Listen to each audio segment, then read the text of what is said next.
Comigo, Basília Rodrigues. Que coisa, não é mesmo? De Brasília, Basília Rodrigues está aqui ao vivo no Live CNN. E vamos comentar então essa operação, né, Basília, que está chegando então ao fim, a retirada do grupo de brasileiros da faixa de Gaza. O Itamaraty avalia que vai ficar mais difícil para qualquer país cumprir missões de repatriação, e você tem mais informações para a gente. É isso, a gente trouxe esse diagnóstico mais cedo aqui na CNN Brasil, Juliana, conversando com fontes do Itamaraty sobre essa avaliação de que agora está difícil para todo mundo, inclusive os brasileiros que ainda lá estão e individualmente manifestaram interesse em vir em outros grupos de repatriação. Pela primeira vez desde o início desta superoperação, com a abertura da passagem de Rafah como rota de fuga ali da faixa de Gaza, as ambulâncias e os feridos não tiveram prioridade de passar por esta travessia, né? A gente vinha falando, explicando isso para vocês, que até por questões humanitárias, as ambulâncias sempre tinham prioridade, só depois começavam a chamar as listas com os nomes dos estrangeiros.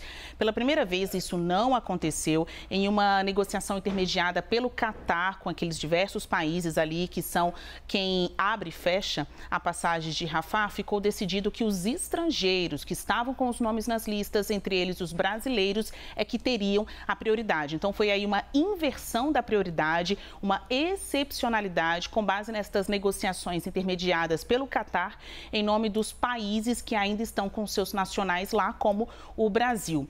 E agora? E o próximo passo? Quando novamente isso irá acontecer? Está muito difícil. Tem fonte, inclusive, do Itamaraty apostando que agora não vai conseguir mais tirar ninguém dali. A principal razão é a desconfiança ainda de Israel sobre as instalações de saúde, os hospitais, as ambulâncias, a suposta infiltração de homens do Hamas entre os civis, entre os feridos, para conseguir deixar aquela região ou até utilizar as ambulâncias para o transporte de armas. É tudo muito nesse clima de desconfiança, de dúvida, o que tem atrapalhado os canais normais, né, ali, a articulação trivial em questões de guerra, em que os fundamentos humanitários são priorizados, né? Ou seja, tirar dali as pessoas que pouco têm a ver com essa guerra, são mesmo civis inocentes. Então, essa é uma péssima notícia para as pessoas que ainda estão lá, ficaram para trás, né?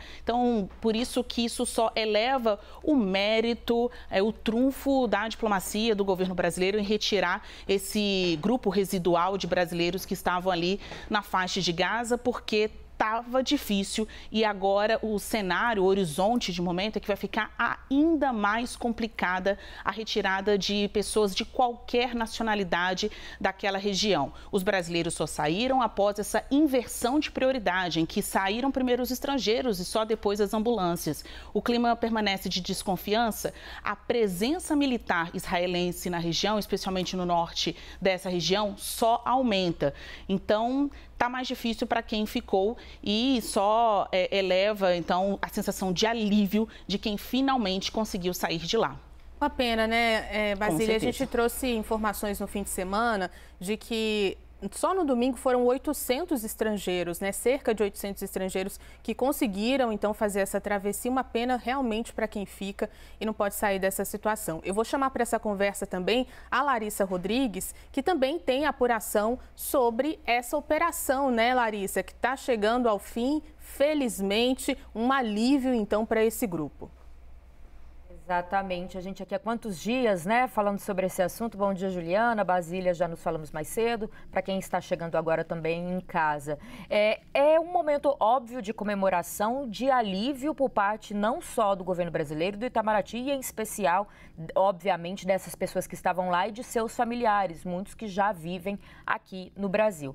Agora, claro, vai ser aquele momento, inclusive há toda uma negociação de que estejam diversos ministros em envolvidos e ministérios nessa chegada, como também a presença do presidente da República para aquela foto, aquela imagem e colher os frutos desse trabalho do Itamaraty. O que a gente vem ouvindo, claro, que apesar de ser muito importante este momento, ainda há alguns questionamentos internos do porquê se demorou tanto a termos esses brasileiros nas listas. A gente foi acompanhando isso, foi gerando uma expectativa. Primeiro, o Itamaraty deu uma data que seria quarta-feira. Claro que no meio do caminho teve momentos em que se fechou a própria fronteira, que foi muito além do que poderia ter feito qualquer trabalho institucional, de diplomacia por parte das nossas relações exteriores. Mas ainda fica todo esse questionamento e por isso hoje, às 4h, está confirmada uma reunião do nosso ministro de Relações Exteriores com o próprio presidente da República ali no Palácio do Planalto para fazer uma espécie, me pontuaram, de balanço de todo esse trabalho de repatriação. Nesse momento, a gente deve ter também a informação mais exata de que hora vão chegar de fato aqui em Brasília esses brasileiros. Até agora se trabalha com o horário de por volta das 11h, que seja ainda nesta segunda-feira, não passando para a madrugada de terça-feira. Pontuaram para a gente, daqui a pouco a Basília explica também, que às 20h30 deve ser o horário de pousar ali em Recife para o último abastecimento da aeronave para depois eles virem aqui para Brasília. Mas que é importante esta reunião das 4 para pensar, inclusive, qual será o papel do Brasil agora nessa relação para tentar ajudar, todos os países vão tentando, né, infelizmente sem tanto sucesso, em toda essa guerra, essa conversa que é preciso ter entre o território palestino e Israel. Porque durante esses momentos da guerra tiveram 2 momentos muito importantes para essa imagem exterior do Brasil, que desde que Lula assumiu ele está tentando passar. Primeiro, quando o Brasil comandou o Conselho de Segurança da ONU, agora esse trabalho de repatriação. Mas e a partir de agora? Como o Brasil vai se posicionar diante desse conflito para continuar tentando ser considerado um país muito importante na articulação pelo projeto de paz que Lula tanto fala? Então é isso, a gente tem a boa notícia da chegada, vai ter um balanço por parte do governo federal do que faltou e do que dá para comemorar nesse trabalho de articulação, de diplomacia e qual será o papel do nosso país a partir de agora no cenário internacional. Ju?